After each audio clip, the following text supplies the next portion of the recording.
Every story appears ordinary till you see the core side of it. And what you're looking for is the story behind the news. We bring it to you from Lagos, the commercial capital of Nigeria. Giving you all sides and political stories round the clock. Every detail from the start line to the final whistle. CoreTV News, expanding your view.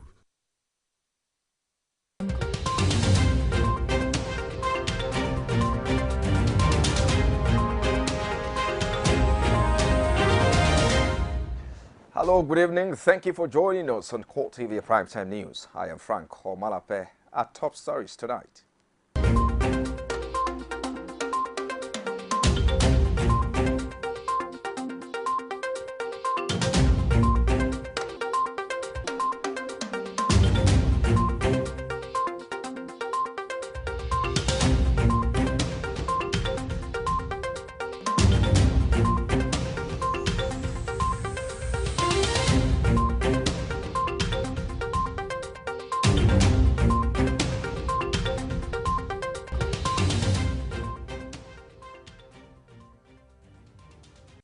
Now, thank you for joining us tonight. We'll begin from the nation's capital, where the Attorney General of the Federation, Abubakar Malami, says his invitation by the Senate Committee on Judiciary is against the rule of law, appearing before the committee to explain why the Senate leadership is in court. He says if any case is pending before the court of law, no other arm of government is expected to look into or take any action on it, and it will be prejudicial for him to make any insinuation or conclusion on the matter.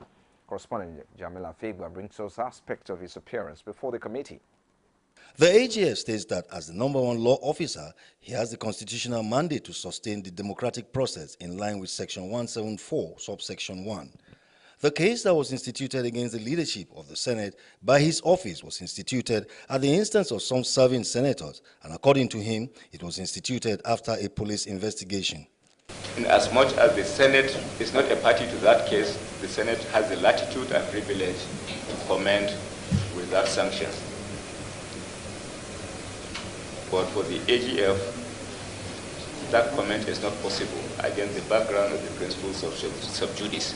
Chairman of the Senate Committee on Judiciary, Human Rights and Legal Matter states that the Section 6.2 of 1999 Constitution gives the Senate powers to make laws regulating its own proceedings, and that the mandate is not to look at the case pending in court, but events that precede the case which are interior and exclusive to the Senate.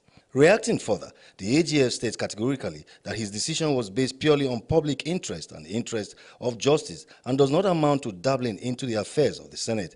The Senate Standing Order of 2015, as amended, did not follow the proceedings of the Senate. The Senate Standing Rule of 2011 was amended as a result of a Senate resolution passed during plenary indicating areas that needed amendment as agreed by all. But this was not the case in the 2015 amendment, making it necessary to institute the case. Jamil Afegwa, CoreTV News, Abuja. And now the Federal High Court's Ikoyi, in a landmark judgment, has declared the 45% tariff increase by the Nigeria Electricity Regulatory Commission as illegal and should be reversed immediately. The court held that the implementation of the 45% increase constitutes a violation of its interim order. The court awarded 50,000 naira costs against NERC and ERC. Similarly, the court orders NERC this court to obey the judgment and revert to the old rates without further delay. In the meantime, as matching from the judgment of Federal High Court in Lagos, members of the House of Representatives have kicked against planned increase of electricity costs by electricity distribution companies. The lawmakers want a complete reversal of the proposed increment, arguing that there has not been any significant improvement from the earlier exercise by the discourse. Our National Assembly correspondent Emmanuel Ehijini has a report. Lawmakers in the lower legislative chambers have opposed the continued hike in electricity tariff in the country, saying that the exercise is a ploy by discos to scam electricity consumers in the country. They observed that in the effort to continually rip off consumers, this discourse, through its regulatory body, the National Electricity Regulatory Commission, continue to embark on arbitrary increase without a corresponding improvement in power supply. Those who buy these companies, this discourse, have turned it into a cash cow, whereby they exploit Nigeria and Nigerians. And I believe this House has spoke against it before. Because in supporting the motion, observed that the actions of the discourse suggest that they lack the capacity to deliver on their mandate on improving electricity supply, and rather it seems as a cash cow for discourse and its owners. The price of another basic necessity is going to be increased. That means that the price of PMS has been increased and the price of electricity has been increased. That means there's no use for us to be here. So in the hurry to sell certain facilities in this country without making basic assessment. These people have bought over these facilities. They took loan to buy these facilities, forgetting that these facilities will not be like TSF. Pure and simple, that's what it is. It's a scam. Where people are paying hundreds and thousands of naira every month without receiving the bargain, the electricity. The discos are smiling to the bank every day. They're running a scam. It will be recalled that the discos, since taking over the management of the electricity supply in the country, has continually embarked on electricity hike, and despite the increase, have always failed to meet the yearnings of consumers across the country. The motion has been referred to the ad hoc committee on the sale of power assets for further legislative input. Emmanuel Ehijene, CoreTV News, Abuja. And now the Senate says it will carry out a thorough investigation into the mismanagement of grants from Global Fund financial institutions. The Senate, in a motion moved by Andy Uba from Anambra State, is aware that despite huge amount of money disbursed to the country to fight some diseases, the situation persists. Our National Assembly correspondent Jamila Fegua has more. Nigeria, through being a member of several international donor organizations, also gets grants to fund certain projects. But as observed by the Senate, most of these funds are mismanaged. Some of the diseases like HIV, malaria, and other killer diseases remain a thing to worry about in the country. The Global Fund, despite the disbursement of huge sums of money to Nigeria for the fight against HIV/AIDS, tuberculosis, and malaria, the situation continues to present challenges of the grants not achieving impact. The already weak and underfunded health sector does not need a cessation of fund from large contributors, as the inherent corruption is destroying the image of the country. Foreign aids are not meant to be mismanaged. We have seen how millions have been pumped into IDPs. It has not addressed the problem. We have seen how monies that are pumped to such very important health issues like this have not translated to addressing the problem. Global Funds claim that its grants are not achieving impacts targeted that can be in the fight against malaria, which emerged as a major killer of children, as many of the free mosquito nets have found their way to the market for sale. And the Senate says something must be done fast. The image of the country, particularly at this time on our drive against corruption. This is a good example of where corruption is not only eating into it, it's also creating a bad name for ourselves. And this is a frustration sometimes we get, where the anti-corruption agencies should be focusing on the areas of importance. The fund reportedly disbursed more than $1.4 billion to Nigeria since 2003, but is now withholding more cash due to mismanagement by the Nigerian government. Jamila Fegwa, CoreTV News, Abuja. And now the South Sudan government says the federal government should reprise its role as the big brother on the African continent by helping to bring peace to the nation. Ambassador of the South Sudan to Nigeria, Riek Pork, also says his country is extending the invitation to help and bring peace to all, while many Nigerians adding that calm has returned to rid violence hit capital. Correspondent Kozim Kasali has more on the report. When in the late 70s to the period leading up to its independence referendum from Sudan, the South Sudanese people fought a bitter war of independence against the alleged oppressive policies of the Sudan government. Many observers thought the new independent nation was poised for greatness. But a few years down the line, the situation is not so rosy. But this, according to the ambassador of South Sudan to Nigeria, has nothing to do with the death of its former charismatic leader, John Garang. He says all that is happening now is a case of disagreement between brothers, which he believes the federal government under President Muhammadu Buhari can help solve, just like it was in Sierra Leone and Liberia. And those meetings, those negotiations were the one that brought about the independence of South Sudan. That was the beginning of the independence of South Sudan. So really Nigeria has the capacity to do that. He urges the United Nations Security Council to rethink the proposed arms embargo on the government of South Sudan, describing it as an inadvertent weakening of the government.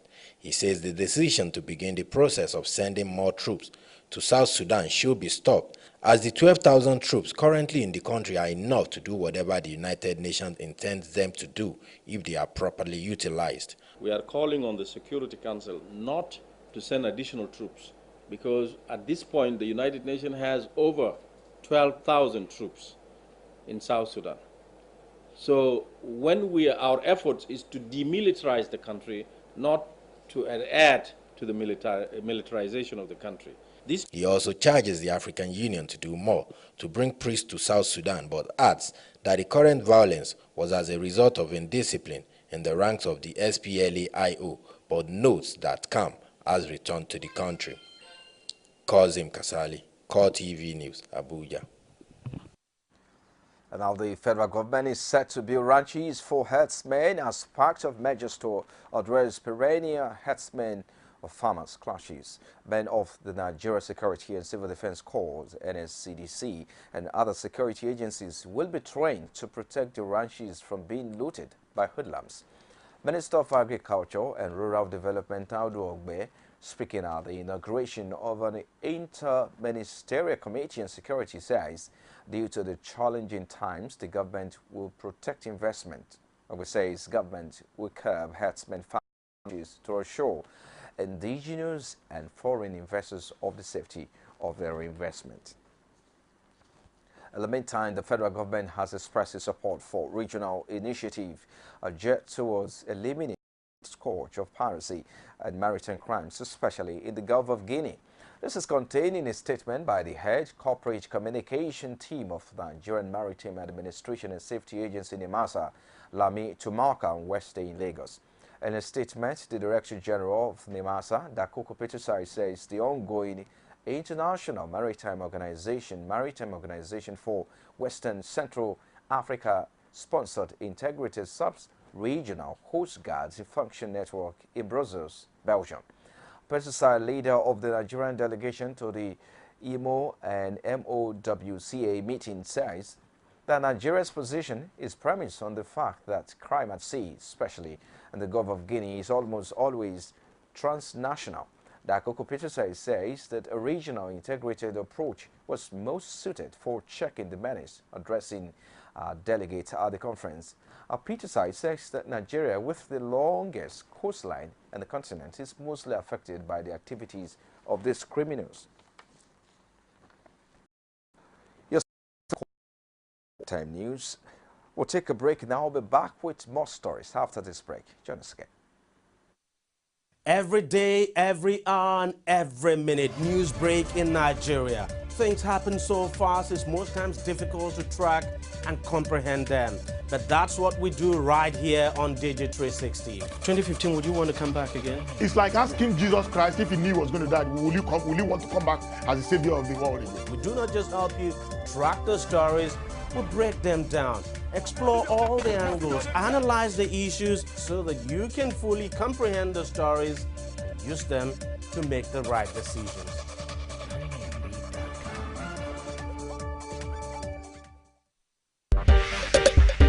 You know, Angela, that's a very difficult question. It is difficult to respond to that question. Angela, that's a great question. Great question, Angela. Angela, that is a very great question. That's a great question, Angela. Okay, that's a great question. Yeah, very good question. That's a good question. That's a good question. That's an interesting question. This is an interesting question you pose. 60 Minutes with Angela.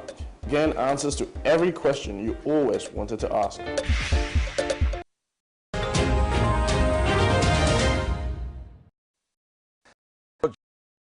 TV brought in Lake.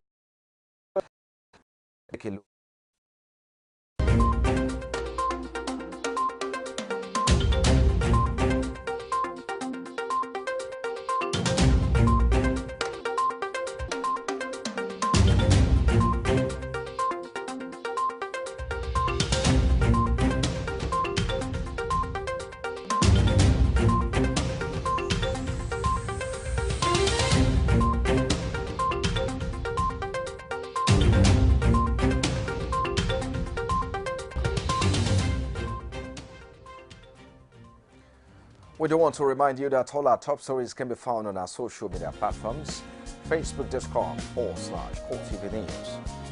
You can also follow at CoreTV News NG. Subscribe to our YouTube channel, it's youtube.com/CoreTV. Leave a space, the news. And now the rally, which is targeted at drawing support for Muhammadu Buhari and to counter the call for restructuring, was held in Lagos. The march, organized by a civil group Stand Up Nigeria, however, received its shock as there was no one to receive them at the Lagos State House of Assembly. Our correspondent Victoria Solomon has more.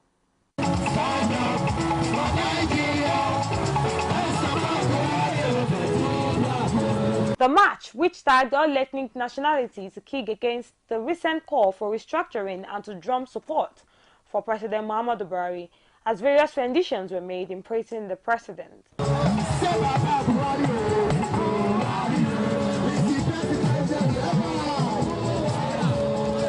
It is expected to terminate at the Lagos State House of Assembly in order to express their displeasure, but to the dismay of the agitators, no single official of the Lagos House of Assembly is on ground to receive them.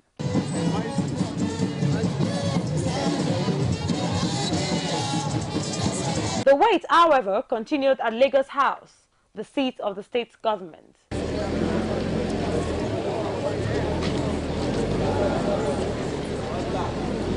Apparently angered, the march leader had to record his displeasure. If Mr. Governor wants to have his own country, we are waiting for him to come and tell us.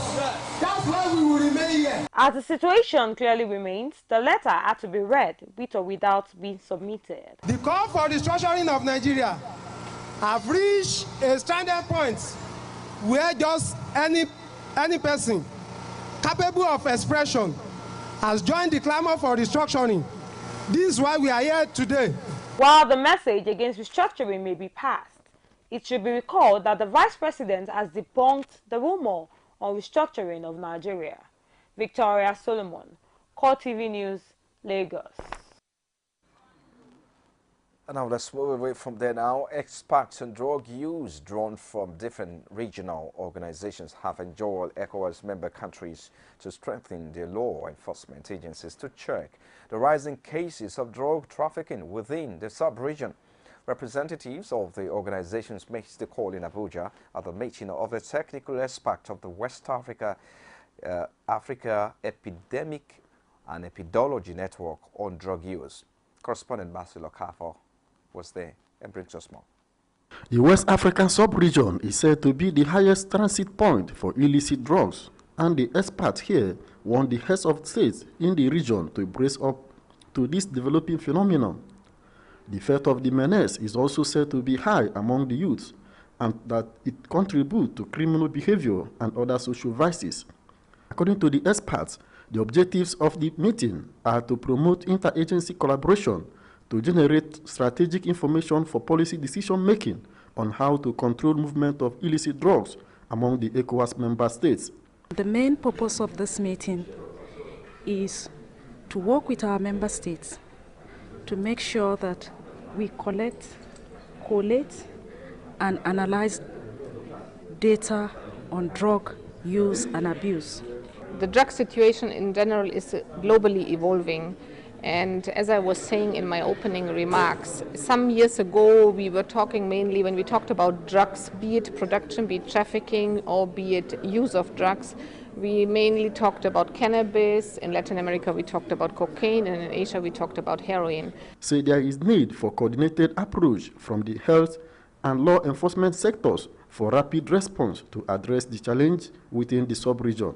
They also want government officials from the ECOWAS member countries to partner civil organizations as part of measures to tackle movement of illicit drugs in the region. This is a serious issue that we are faced with in the region. When you look at the population of West Africa, it's all populated by young people, by the youths. And unfortunately, because of proper guide, our youth are involved in all these issues, of drugs and criminality. It is expected that the outcome of this meeting will not go the way of others, which analysts say have not been implemented by the regional governments. Basil Okafor, CoreTV News, Abuja. Now, Kaduna State Governor Nasir Ahmed El-Rufai has condoled the Emir of Zazzau, Dr. Shehu Idris, and the affected victims of flood disaster at Kabacha Magumi of Zaria local government area. It will be recalled that there was a heavy downpour last Sunday night which led to flood that claimed 4 lives and 15 houses collapsed, and over 60 houses were affected at the Bakatoshi Street, Magumi, Zaria local government area of Kaduna State. The governor, speaking at the Emir's Palace in Zaria shortly after visiting the affected communities, sympathized with the victims of the ugly incident and prayed for the soul of the deceased to rest in peace. Represented by his deputy, Barnabas Bala Bantex, the governor pledged his administration's readiness to support all victims of any disaster across the state. Well, it's very unfortunate that this has happened. We didn't expect it. We didn't wish for it. But every indication, every situation on ground shows that it was possible for that to happen.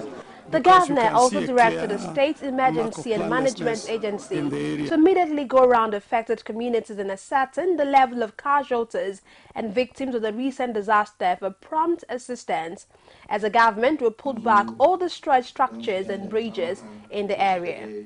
SEMA is going to be here to assess those affected and to see what we can do to support them. The collapsed bridge and so many other things, and we are going to send the Ministry of Works to come and look into it and provide solution.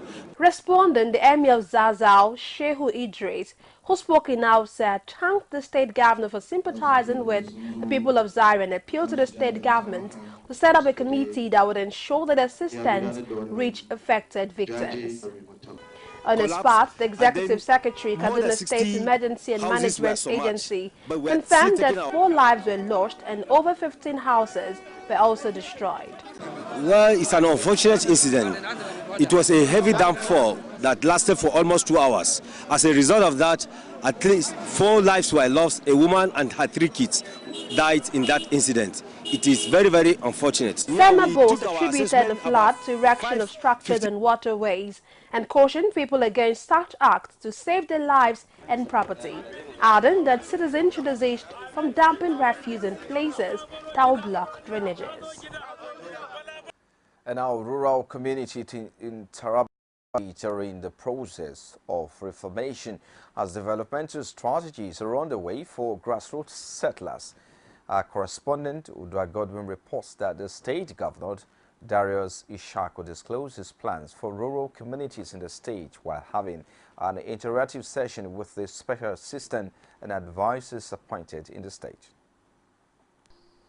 Over 150 special assistants and advisors were appointed by the state governor on his resumption of office. Governor Ishako says his reason for this outrageous number of assistants was for the sole purpose of rural transformation and communities development. Government will have a direct engagement with rural communities in the state for the purpose of building an ownership mentality among the people at the grassroots level. I was not employing people to have them doing nothing. I was employing them to make the state better. Because I believe each and every one of you, if you engage yourself in what I have just said now, and you do it properly. A grassroots matters team has also been put in place to interface with citizens of the state for each local government's robust revenue generation and feedback mechanism to ensure that programs carried out by the government are fully implemented. Government shall collaborate with security agencies to ensure that the work contact persons operate without hindrance. This is why I need the police, I need the SS, and other law enforcement agencies, even the army. This is why we will need them on board. A team that must do certain things differently to ensure that our people are rescued from the present state of decadence that we have found ourselves in, especially as was created about 2 years before you came in. The advisors and assistants gave their own contributions. Something needs to be done in the civil service that let them do their job based on the ethics of civil service. Where I want to draw the attention of the government is to draw a margin between the revenue accruable to the state and revenue accruable to the local government. As the state delves into these laudable programs of interface with the people at grassroots, the expectations of many is the sustainability and impact of government at that level will be felt.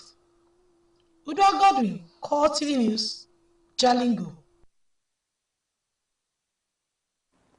And now commemorating the 82nd birthday of Nobel laureate Wole Soyinka, a public lecture looking at taxation and tax system in Nigeria and the role of media was held in Lagos.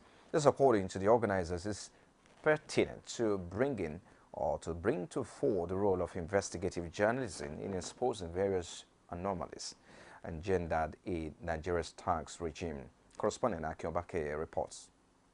The issue of taxation and tax payment, especially in a country like Nigeria, has been that which brings all and sundry together, from the government to the governed. But tax system in Nigeria has always been one issue with endless explanation.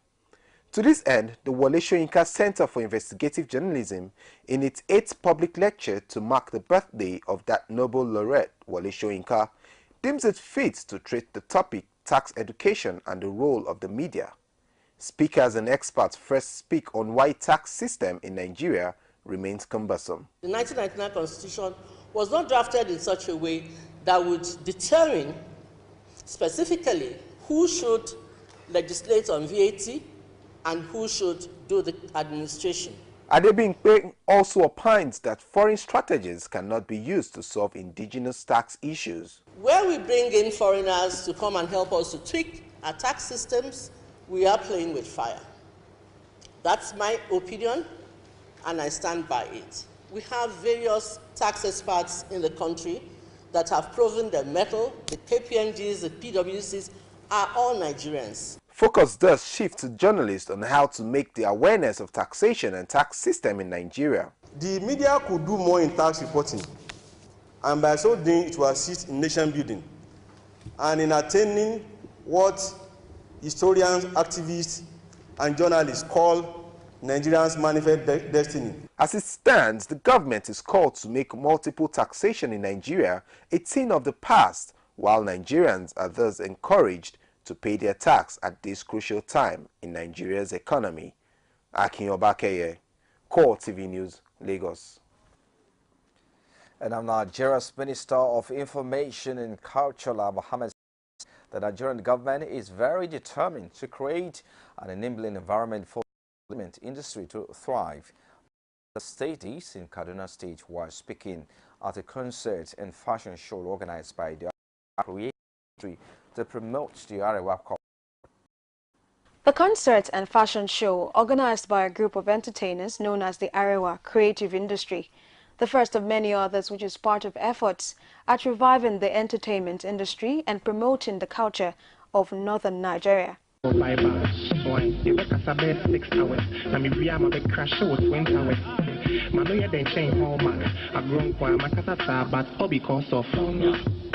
The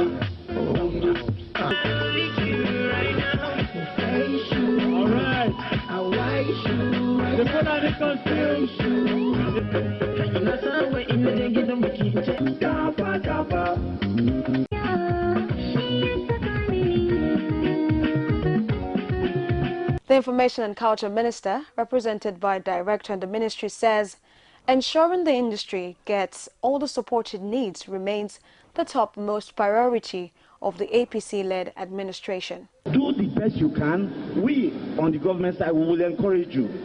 There's an interventionist fund for the industry. We want you on your own to continue to do what you are doing. Nigeria is excited. We are all excited, and it's a good example for the youth. He also charged young Nigerians to avail themselves the enormous employment potentials in the creative industry. Apart from agriculture, the creative economy, what we are involved in today, is the biggest industry. It's an industry where your passion, your knowledge can create wealth. You go to Jamaica, you go to America, you go as far away as China, they play Nigerian music. Kaduna State Governor Nasir El-Rufai, represented by his wife Adiza, echoed the submissions of the minister. It is really encouraging to see what our young people are doing. When this industry improves, the youth will be employed, which is basically what the aim of the government is. We want to employ as many young people as possible. The show was won with many entertaining high points and awards to thrill the audience. You're still watching CoreTV Primetime News. Still to come ahead of the news tonight, Theresa May becomes the new British Prime Minister as Cameron steps down. We'll bring you details in our foreign news. Stay with us. With over 7 billion of world population and still counting, the world needs to hear you now than ever. Whatever your ministry or vision is, Gospel Africa will help get you there faster than you think possible. For inquiries and participation, contact 009 503 3859 or 0812 076 0011 or visit www.gospelafricang.com. Gospel Africa, your #1 media solutions for the church today. Gospel Africa, showing on this station at this time.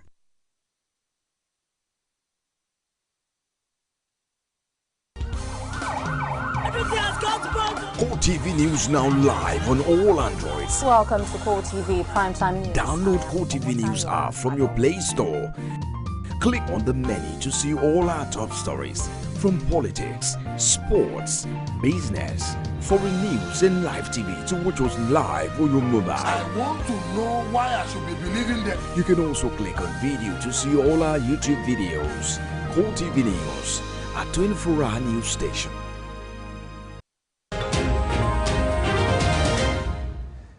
And outside Nigeria now, Theresa May has been formally appointed as UK's new Prime Minister. The former Home Secretary travelled to Buckingham Palace, where she officially accepted the Queen's invitation to form a new government.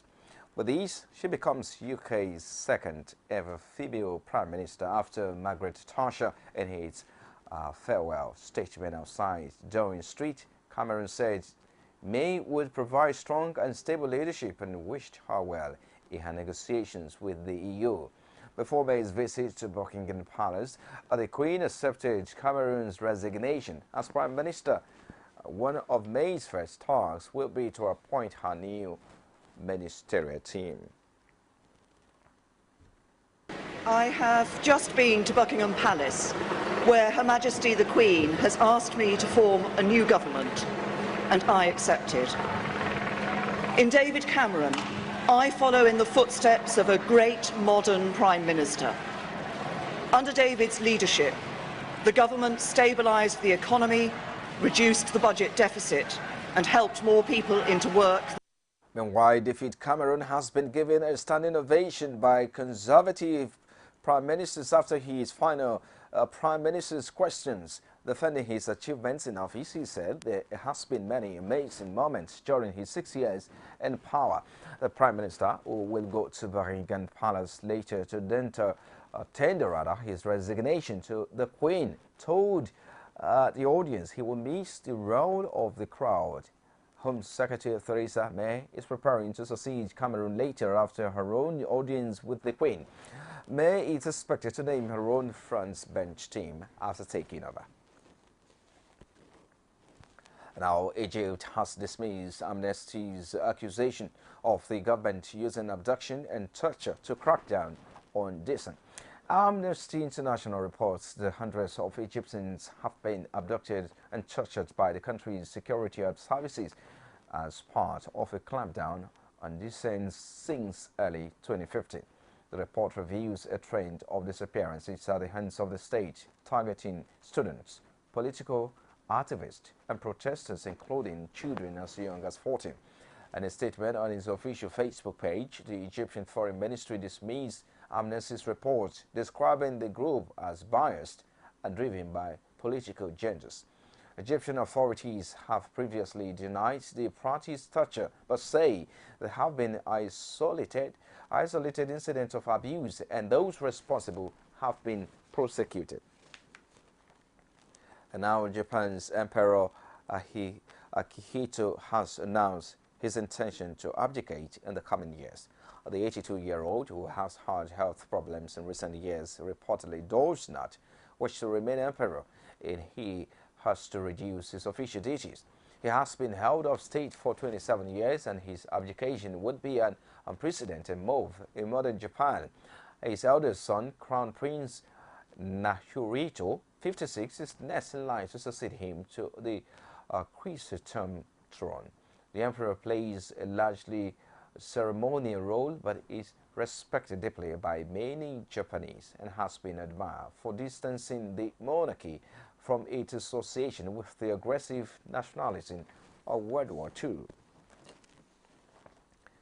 And now Turkey says it wants to develop good ties with Syria in an apparent reversal of its policy towards its war-stricken neighbor. Turkey earlier said that the only solution for regional peace will be for Syrian President Bashar al-Assad to go, but Turkish Prime Minister Binali Yildirim insists that good ties with Syria are needed for the fight against terrorism and for stability in the region. Turkey has recently moved to end rift with both Russia and Israel. Turkey's Syria diplomatic ties were severe after the Syrian conflict began in 2011. And now let's take you through some sports stories now. Our style, and that's what he delivered. And now the Nigeria Football Federation and FEF declare as false reports making the rounds that it has reached an agreement with the Nigerian National Petroleum Corporation for payment of salaries of the incoming Super Eagles head coach. Reports have said the NFF has secured the sum of $1.5 million from the NNPC to cater for salaries of the handler to be named next week, but the Federation has dismissed the report as untrue. Chairman of the NFF Media and Publicity Committee, Suleiman Yahaya Kwande, says this story is the figment of imagination of the writer, as nobody in the NNPC or NFF discussed the matter of salaries of Eagles coach. He, however, added that the Federation will be happy if the Nigerian National Petroleum Corporation can come into Nigerian football, as it is trying to attract more corporate bodies into the Nigeria game. Well, that's it with the sports tonight. Before we go, let's take you through the major headlines once again.